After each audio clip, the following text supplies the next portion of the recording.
Blame game. अपना घर तो पहले ठीक कर लो। जब तक अपना घर नहीं ठीक करोगे आप ब्लेम गेम करते रहोगे जिस तरह मर्जी का। आप आज इंडिया के ऊपर ब्लेम कर रहे हैं, कल कोई और होगा हम चाइना के ऊपर ब्लेम करेंगे, चाइना ने रोक दिया। अभी ये थोड़ी देर पहले अफगानिस्तान का मसला आया, हमने सारा उठा के मलबा डाल दिया अमेरिका ने ये किया। हम ये कह सकते हैं कि अब जो पाक चाइना दोस्ती थी वो इंडिया और चाइना दोस्ती में कन्वर्ट हो गई। नहीं, हम पूरी तरह ये नहीं कह सकते। वो भी अगर उनकी भी दोस्ती है तो वो भी अपने इंटरेस्ट के साथ ही वाबस्ता है। आपकी बजाय अगर फिनलैंड को, फिजी को या सूडान को बुलाया गया तो उसका ये मतलब है कि उनकी इकोनॉमी ग्रोइंग है, आपके पास दुनिया को देने को कुछ नहीं है। और दूसरी बात ये कि कल अगर चाइना के बजाय जो उनके अपोजिट हैं, जो कि आपको कंट्रोल कर रहे हैं, वो अगर कह देते हैं कि आपने ऐसा नहीं करना, तो फिर आप क्या उधर से बाहर निकल जाएंगे। इंडिया ने ये सब कुछ किया हमारी वजह से नहीं भैया। हमें अपनी करतूत भी तो देखनी चाहिए। हम अपने जो क्या कुछ कर रहे हैं हमें अपना भी देखना चाहिए कि हम किस वजह से दुनिया में ब्लैक लिस्ट हो रहे हैं।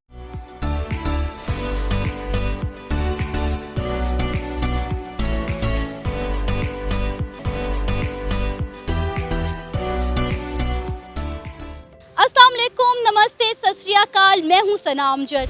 नाजरीन, पाकिस्तान का कहना है कि इंडिया ने पाकिस्तान को ब्लॉक कर दिया है ब्रिक्स के एक बहुत बड़े इवेंट से। चाइना चाहता था कि और भी कंट्रीज ब्रिक्स का हिस्सा बने, धीरे धीरे दूसरे ममालिक को भी ब्रिक्स में ऐड होना चाहिए, जिसके लिए 13 कंट्रीज़ को इनविटेशन भेजा गया। 14वां पाकिस्तान भी हो सकता था, लेकिन पाकिस्तान की इनविटेशन को ब्लॉक कर दिया गया इंडिया की जानिब से, ऐसा कहना है पाकिस्तान का। अगर हम बात करें इंडिया की, तो इंडिया एक परमानेंट मेंबर है ब्रिक्स का और इंडिया ने बहुत सारा पैसा भी डाल रखा है ब्रिक्स बैंक में। इस सारे मामले पर पाकिस्तान की अवाम का क्या कहना है, आइए जानते हैं। अस्सलाम वालेकुम। वालेकुम अस्सलाम। आपका नाम? मोहम्मद शहबाज। अरसलान। ज़ियाउर रहमान। पाकिस्तान को ब्रिक्स की इवेंट में शामिल नहीं किया गया और पाकिस्तान क्लेम कर रहा है कि ये इंडिया का किया धरा है। क्या कहेंगे, क्या वाकई में ये इंडिया की एक और साजिश है पाकिस्तान के खिलाफ? मेरे ख्याल में ऐसी कोई साजिश नहीं है। आपकी बजाय अगर फिनलैंड को, फिजी को या सूडान को बुलाया गया तो उसका ये मतलब है कि उनकी इकोनॉमी ग्रोइंग है, आपके पास दुनिया को देने को कुछ नहीं है।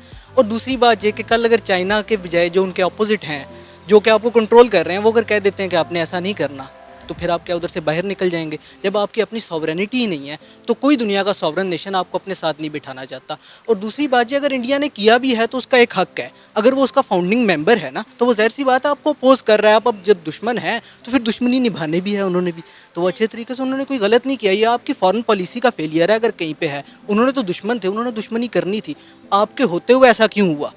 आप क्यों ना उसको काउंटर कर सके, ये सवाल है। अच्छा, मुझे ये बताएं कि हम बड़े अरसे से, पिछले 75-70 सालों से ये सुनते आ रहे हैं कि पाक चाइना दोस्ती है, चाइना पाकिस्तान का बहुत अच्छा दोस्त है, पाकिस्तान चाइना का बहुत अच्छा दोस्त है। अब वो दोस्ती कहाँ गई? अगर हम बात करें ब्रिक्स की, तो इसे लीड चाइना ही कर रहा है। अगर चाइना चाहता तो पाकिस्तान को ऐड कर सकता था। चाइना ने क्यों पाकिस्तान चाइना दोस्ती नहीं निभाई? देखें, दुनिया में जितने भी इस तरह के रिश्ते होते हैं, खा वो आपका दिफा के तौर पे बने कोई रिश्ता इस तरह का, या कि मईशत के तौर पे बने, वो मफाद पे होता है। आपके पास इस तक दुनिया को देने के लिए कुछ भी नहीं है, मफाद आपका उनसे जुड़ा हुआ नहीं है, तो वो आपको किस तहत पे, किस रिश्ते के तहत पे यहाँ बुलाएं? दुनिया में दोस्तियाँ नहीं होती, मफाद पे चलती हैं चीज़ें, तो इसलिए उन्होंने नहीं बुलाया। और इस तरह को 13 कंट्रीज़ को ऐड किया गया है ब्रिक्स में। अगर एक और कंट्री 14वीं ऐड हो जाती तो वो पाकिस्तान होती है। अगर पाकिस्तान ब्रिक्स में ऐड हो जाता तो आपको लगता है कि पाकिस्तान की ग्रोथ हो सकती थी? देखिए, ग्रोथ हो सकती थी, पॉसिबल थी, लेकिन ग्रोइंग इकोनॉमी की ग्रोथ होती है। जब आपकी इकोनॉमी ही बैकवर्ड जा रही है और आपके अंदर यहाँ पे पॉलिटिकली इतना इंस्टेबल इन्वायरमेंट है, तो उसमें मेरा ख्याल है कि कोई ब्रिक्स हो जाए, चाहे आप जिसका मर्जी मेंबर बन जाएं। आप सिर्फ ये देखें कि चाइना के पास जब आपके यहाँ पे मिलिट्री लीडरशिप गई है कि हमें सपोर्ट किया जाए फाइनेंशियली, क्योंकि हम लोग इस टाइम पे बैंकरप्सी की वर्ज पे खड़े हुए हैं, तो उन्होंने आपको ऑफिशियली कुछ नहीं दिया। उन्होंने आपको बहुत ज़्यादा सूद पे, जो उधर के निजी बैंक थे, उनसे कर्जा दिलवाया, जिस पे आपको डबल सूद देना पड़ा है। तो दुनिया मफाद पे चल रही है। चाइना आपका दोस्त नहीं है, चाइना से आपका मफाद जुड़ा हुआ है। उन्होंने अपने मफाद के फ़ायदे के तौर पे आपको खुश भी कर दिया, आपकी मिलिट्री लीडरशिप को नुकसान भी, नाराज़ भी नहीं किया, और नुकसान भी आपको डबल हुआ कि आपको कर्जा डबल जो है सूद पे मिला है। अगर हम बात करें इंडिया की, तो इंडिया ब्रिक्स का परमानेंट मेंबर है। जब ब्रिक्स में 5 कंट्री थी, इंडिया तब भी मेंबर था। अब 13 कंट्री हैं, इंडिया तब भी मेंबर है, और इंडिया ने एक बहुत बड़ी रकम भी इन्वेस्ट कर रखी है ब्रिक्स में। क्या कहेंगे कि दिन ब दिन इंडिया की जो है वो ग्रिप कितनी स्ट्रॉन्ग होती जा रही है ब्रिक्स पर, और चाइना के साथ ताल्लुकात में उनकी कितनी बेहतरी आ रही है? देखें, इंडिया और चाइना का इसलिए बेहतरी आ रही है क्योंकि इंडिया एक तो बहुत बड़ी मंडी है पाकिस्तान के लिहाज से, उधर का इकोनॉमिक जो पर्सपेक्टिव है चाइना के लिए वो बहुत ज़्यादा है, मार्केट बड़ी है। और दूसरा, इंडिया ग्रोइंग इकोनॉमी है, वहाँ इस कदर पॉलिटिकल इंस्टेबिलिटी नहीं है। वहाँ आपके जहाँ पे जिस तरह के ऑपरेशन हो रहे हैं वो नहीं होते, वहाँ रिजीम चेंज नहीं होती, और ख़ास तौर पर रिजीम चेंज बाहर के कहने पर ज़रूर नहीं होती बिल्कुल भी। इसलिए मेरा नहीं ख्याल कि इसके अंदर कोई उन्होंने दुश्मनी निभाई। आपका फेलियर है फॉरेन पॉलिसी का कि आप कायल नहीं कर सके, आपका फेलियर है ये। बेसिकली आप इल्ज़ाम किसी पे भी देना चाहें। मोहम्मद शहबाज, ब्रिक्स के इवेंट में पाकिस्तान को ऐड नहीं किया गया। पाकिस्तान ने क्लेम किया है कि इंडिया ने पाकिस्तान को ब्लॉक कर दिया है ब्रिक्स के इवेंट से। क्या कहेंगे आप इस पर? आपको लगता है कि इसका जिम्मेदार इंडिया है? मेरा नहीं ख्याल कि इसका जिम्मेदार इंडिया है। हमारे यहाँ ये एक बड़ी तसलसल से ये पॉलिसी रही है कि जहाँ भी पाकिस्तान को इंटरनेशनल फोरम पे कुछ थोड़ा सा हम नीचे आए तो हम ये कह देते हैं कि जी इंडिया, हमें ये देखना होगा कि आखिर वो भी एक मुल्क है, वो भी फॉरेन लेवल पे जाके, इंटरनेशनल लेवल पे जाके कुछ बातें कर रहा है। आखिर कोई ना कोई हमारी कमज़ोरियाँ हैं जिसको वो जाके इंटरनेशनल लेवल पे हाईलाइट करता है। हम अपने आप को जाके उस तरह रिप्रेजेंट नहीं कर सकते। ब्रिक्स की आपने बात की, तो ब्रिक्स ये जो भी इजलास हुआ है उनका नेशनल, जो उन्होंने ग्लोबल जो है डेवलपमेंट के हवाले से इजलास किया, उसमें काफ़ी कंट्रीज है जो ब्रिक्स में नहीं शामिल थे और उनको उन्होंने इन्वाइट किया हुआ था, और पाकिस्तान को इन्वाइट नहीं किया चाइना ने। तो कल की ये भी स्टेटमेंट है, चाइना जो फॉरेन मिनिस्टर हैं चाइनीज़, उनसे उन्होंने सवाल किया कि जी पाकिस्तान आपका एक स्ट्रेटेजिक पार्टनर है और आपने बहुत ज़्यादा पूरी दुनिया में आप जो उनका एक मंसूबा है वन बेल्ट वन रोड, उसका पाकिस्तान एक बहुत बड़ा शराकतदार है। तो उन्होंने सवाल किया कि आपने उनको इन्वाइट नहीं किया। तो फॉरेन मिनिस्टर ने, चाइना के फॉरेन मिनिस्टर ने बजाय उसका आंसर करने के, उन्होंने सिर्फ इतनी स्टेटमेंट दी कि पाकिस्तान और चाइना एक स्ट्रेटेजिक पार्टनर है और बहुत अहमियत देता है पाकिस्तान को चाइना, लेकिन उन्होंने इन्वाइट नहीं किया। उसके पीछे अगर हम ये कह दें कि इंडिया ने ये सब कुछ किया, तो इंडिया, हमारी अपनी कुछ पॉलिसीज़ भी हैं।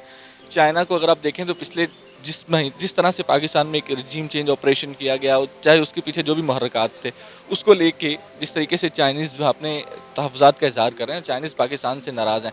हमारे जो प्राइम मिनिस्टर साहब हैं चाइना जाना चाहते थे, उन्होंने नहीं इन्वाइट किया और उन्होंने नहीं बुलाया।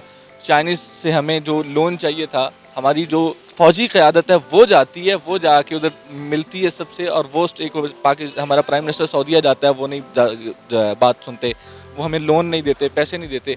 हमारे जो चीफ़ ऑफ आर्मी स्टाफ है उनको जाना पड़ता है। तो चीज़ें, दुनिया आपको ये देख रही होती है कि आप कितने, आपने जो डिसीजन लेते हैं उनके ऊपर कितना फर्म रहते हैं। आज वो आपको ऐड करें, कल आपको कहीं से ऑर्डर आ जाए कि जी आपने इसमें नहीं जाना। हमारी फॉरेन पॉलिसी कौन कंट्रोल करता है ये आप मुझसे बेहतर जानती हैं, शायद ऑन कैमरा बोलने से भी बहुत से लोग घबराते हैं। चाइनीज़ आज भी यही सवाल कर रहे हैं कि हम बिलियंस ऑफ डॉलर्स की इन्वेस्टमेंट यहाँ पे कर रहे हैं, आप CPEC को लेके कितनी इन्वेस्टमेंट है उनकी, और वो ये सोच रहे हैं कि आपको कल को कोई एक ऑर्डर आता है, आप इस सारे CPEC को रोल बैक कर देते हैं। अभी CPEC बिल्कुल बंद है, CPEC अथॉरिटी ख़त्म कर दी गई, चाइनीज़ सारे अपना वर्क छोड़ के जा रहे हैं। तो नाराज़गी है। इसको अगर आप ये कह दें कि आवाम को हकीकत बताने की बजाय आप सिर्फ़ और सिर्फ ये जो अपना रिजीम चेंज ऑपरेशन है, इसको आप आवाम की नज़र में एक अच्छा एक गुलदस्ता बना के पेश करने की नज़र में ये कह रहे हैं कि इंडिया ने ये सब कुछ किया है हमारी वजह से नहीं। भाई, आप हमें अपनी करतूत भी तो देखनी चाहिए, हम अपने जो क्या कुछ कर रहे हैं हमें अपना भी देखना चाहिए कि हम किस वजह से दुनिया में ब्लैक लिस्ट हो रहे हैं। आप FATF का मामला ले लें, हमने 4 साल 5 साल FATF में, जब से 2017 से ये गए 2018 जो है जैन में, तो उसके बाद से हमने यही कहा जी इंडिया हमें नहीं निकलने दे रहा, इंडिया हमें नहीं निकलना। भाई, इंडिया सुपर पावर है, आपकी कुछ ना कुछ तो ऐसी गलतियां हैं ना, ये कुछ ना कुछ तो आपकी ऐसी चीज़ें हैं ना जिसको इंडिया जाके फॉरेन लेवल पे या इंटरनेशनल फोरम से रिप्रेजेंट करता है कि जी ये कर रहे हैं, जो आपकी बुनियादी वजह। दुनिया सारी पागल है कि इंडिया के कहने पे आपको ये कर दे। इंडिया की इतनी मानी जा रही, मैम लेट्स सपोज इंडिया की मानी जा रही है, क्यों मानी जा रही है? वो अपने डिसीजंस लेते हैं, वो अपने डिसीजंस अपनी आवाम के लिए लेते हैं, अपने मुल्क के लिए लेते हैं। हमारे डिसीजंस अपने लिए होते ही नहीं है, हम खुद डिसीजन ले ही नहीं सकते। हम सुनते हैं पाक चाइना दोस्ती, पाक चाइना दोस्ती। अब कहाँ पे गई हमारी पाक चाइना दोस्ती? CPEC छोड़ के सारे चाइनीज़ जो हैं वो वापस जा रहे हैं। जैसे अभी आपने खुद कहा कि पाकिस्तान को ऐड करना चाहिए था लेकिन ऐड नहीं किया गया, और डेफिनेटली अगर हम बात करें तो चाइना के अंडर ये लीड किया जाता है ब्रिक्स ना, चाइना लीड कर रहा है, तो चाइना चाहता तो पाकिस्तान को ऐड कर सकता था। इंडिया ने अगर ऐसा कोई स्टेप लिया है तो इंडिया को भी बनाया जा सकता था। तो क्या कहेंगे आप इस पर? कहाँ गई अब हमारी पाक चाइना दोस्ती? देखें, जो इंटरनेशनल लेवल पे मुल्कों के ताल्लुकात होते हैं, ये मुल्कों की दोस्ती होती है, वो हमारी दोस्ती की तरह नहीं होती कि चले यार मेरा दोस्त है इसने कुछ कर लिया तो कुछ नहीं। हर मुल्क के लिए अपना इंटरेस्ट सबसे पहले होता है। चाइना आपका दोस्त नहीं है, वो एक स्ट्रेटेजिक पार्टनर है आपका। आपने 70 साल से ये कहा जी चाइना हमारा दोस्त है, चाइना हमारा, उसको अपने बेनिफिट्स चाहिए थे, वो आपके मुल्क में इन्वेस्टमेंट कर रहा है, वो अपने मुल्क अपने बेनिफिट्स ले रहा है। जहाँ उसको अपना बेनिफिट या जहाँ उसको अपना मफाद थोड़ा सा पीछे नजर आएगा, वो आपसे पीछे हटेगा। थोड़ी देर पहले की बात है, अभी जैसे ये गवर्नमेंट चेंज हुई है, इन्होंने आते साथ सीपैक अथॉरिटी खत्म की। गवादर के अंदर जो केसेस हुए, उसके बाद वो बादशाह डैम के ऊपर एक कुछ चाइनीज़ दहशतगर्दी की नज़र हुए, उसके बाद कन्फ्यूशियस सेंटर कराची में हमला हुआ। तो चाइनीज़ आपसे नाराज़ हैं। आप ये कहें कि जी वो हमारा दोस्त है, जो मर्जी है, अब अपनी आवाम को तो लॉलीपॉप दे सकते हैं, लेकिन इंटरनेशनल लेवल के ऊपर हर मुल्क ने अपने मफाद देखने होते हैं। हमारी सबसे बड़ी जो नाकामी हमने ये देखा है कि हमने आज तक अपने मफाद को लेके इंटरनेशनल फोरम पे बात ही नहीं की। अरसलान, ब्रिक्स के इवेंट में पाकिस्तान को ऐड नहीं किया गया। पाकिस्तान ने क्लेम किया है कि इंडिया ने पाकिस्तान को ब्लॉक करवाया है ब्रिक्स में ऐड होने से। क्या कहेंगे, क्या पाकिस्तान का ये क्लेम जायज़ है? क्या ये इंडिया ने किया है? देखें जी, ये एक ट्रेड बेनिफिट्स की बात होती है। इंडिया बिलाशुबा एक बहुत बड़ी मार्केट है पूरे वर्ल्ड के लिए, चाइना के लिए। तो चाइना ने अपने इंटरेस्ट के ऊपर देखा है। पाकिस्तान में जब भी देखा है, चाइना ने जितनी इन्वेस्टमेंट की है, हमारी इंडिया के साथ बहुत से क्लैशेस रहे हैं, लेकिन चाइना ने डायरेक्टली उन सारे क्लैशेस में अपनी इन्वॉल्वमेंट शो नहीं की। हाँ, जहाँ पे चाइना का अपना इंटरेस्ट टारगेट होता हुआ नज़र आया। आप अगर आज सीपैक को टारगेट करें, आप अगर आज ग्वादर को टारगेट करें, जहाँ पे चाइना ने अपनी इन्वेस्टमेंट की हुई है, तो चाइना बिलाशुबा मैदान में निकलेगा। लेकिन पाकिस्तान का अगर पर्सनल कोई प्रॉब्लम हो, तो उसमें चाइना हमेशा न्यूट्रल रहा है। तो चाइना के लिए इंडिया बिलाशुबा एक बहुत बड़ी मार्केट है, एक बहुत बड़ी कंज्यूमर मार्केट में है। चाइना की बहुत सी प्रोडक्ट्स ऐसी हैं जो इंडिया के अंदर सेल हो रही हैं। तो चाइना अपनी उस मार्केट को भी ख़राब नहीं करना चाहता। इकोनॉमिकली चाइना इंडिया के साथ भी स्ट्रॉन्ग ताल्लुकात रखना चाहता है। तो ये एक वजह है बहुत बड़ी। ठीक है, इंडिया ने बहुत से ऐसे इवेंट किए हैं जिससे डायरेक्ट हमारी सालमियत पे हमला हुआ है। लास्ट टाइम अब ये नूरपुर शर्मा वाला जो मसला हुआ, अरब ममालिक ने उस पर आवाज़ उठाई है, लेकिन उनकी ट्रेडिंग उसी तरह से बहाल है, क्योंकि चाइना हमेशा अपनी इकोनॉमी को देख रहा है। ठीक है, पाक चीन दोस्ती के दावे हम करते हैं, वो दावे अपनी जगह पे, लेकिन जब बात बिज़नेस की आती है, बिज़नेस इंटरेस्ट की आती है, ट्रेडिंग की आती है, बेनिफिट्स की आती है, तो उसमें हमेशा चाइना अपने बेनिफिट्स को प्रेफर करता हुआ नज़र आया। ये एक चीज़ है।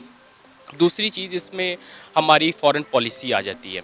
ठीक है, हिस्टोरिकली अगर देखा जाए तो हम अपने नेबर्स चाइना और रशिया, इनकी निस्बत हम अमेरिका के ज़्यादा क्लोज़ रहे हैं।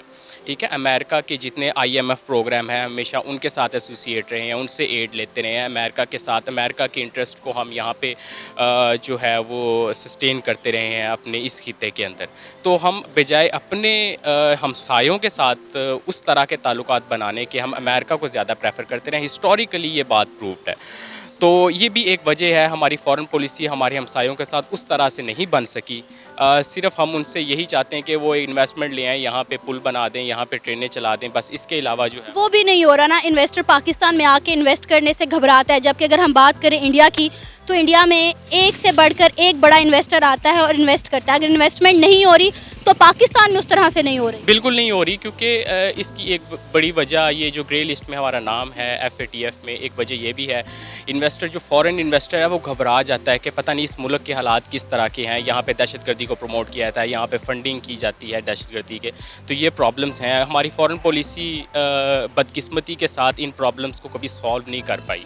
हमारी foreign policy as compared to India weak है। इंडिया की फॉरेन पॉलिसी बहुत स्ट्रॉन्ग है, चाइना को लेकर, रशिया को लेकर, इवन अमेरिका को लेकर, इन तमाम चीज़ों को लेकर। तो इसका मतलब है हम ये कह सकते हैं कि अब जो पाक चाइना दोस्ती थी वो इंडिया और चाइना दोस्ती में कन्वर्ट हो गई। नहीं, हम पूरी तरह ये नहीं कह सकते। वो भी, अगर उनकी भी दोस्ती है तो वो भी अपने इंटरेस्ट के साथ ही वाबस्ता है। अगर उनको, चाइना को पाकिस्तान में ज़्यादा बेनिफिट शो होगा, अगर उनको ज़्यादा यहाँ पे अच्छी कंज्यूमर मार्केट मिलेगी, हमारे फॉरेन पॉलिसी अगर इस तरह की होगी कि वो उनके जो बेनिफिट्स हैं उनको प्रोटेक्ट कर सकें हमारी कंट्री में प्रॉपरली, तो बिलाशुबा हमारे साथ भी उनकी वैसे ही बन जाएगी। ये मैंने आपको बताया, ये सारी कंज्यूमर मार्केट की गेम है। इसमें कोई दोस्ती एज सच वैसे दोस्ती नहीं होती जिस तरह से कि आम दोस्ती को आप लेते हैं। अगर चाइना चाहे तो पाकिस्तान को ब्रिक्स में ऐड करने का फैसला कर सकता है खुद साख्ता के नहीं, क्योंकि ब्रिक्स को इस वक्त लीड तो चाइना ही कर रहा है। बिल्कुल कर सकता है, बिल्कुल चाइना बिल्कुल कर सकता है, लेकिन उसके लिए उन्हें यहाँ पे कुछ नज़र भी आना चाहिए ना, कि यहाँ पे उनको क्या बेनिफिट यहाँ पे मिल रहा है, क्या कौन सा ऐसा फ़ायदा है, यहाँ पे कौन सा कंज्यूमर उसके ऐसे हैं जो यहाँ पे उनकी जो इकोनॉमी है उसको प्रोटेक्ट कर सकते हैं। तो अगर वो यहाँ पे हम उनको शो करें, देखिए पहले तो हमें शो करना है ना।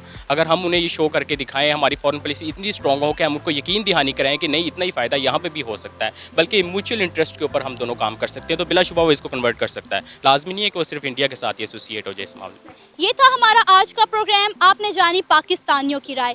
पाकिस्तानी यूथ का कहना था कि हमें ब्लेम गेम खेलने की बजाय अपनी फॉरेन पॉलिसी को बेहतर करना चाहिए और अपने मुल्क की तरक्की के लिए काम करना चाहिए। आपकी इस बारे में क्या राय है? आप अपनी राय का इजहार कर सकते हैं नीचे दिए गए कमेंट सेक्शन में। इसी के साथ मुझे इजाज़त दें, पर जाने से पहले हमारे चैनल को सब्सक्राइब करें, वीडियो को लाइक करें और शेयर करें। अल्लाह हाफ़िज़।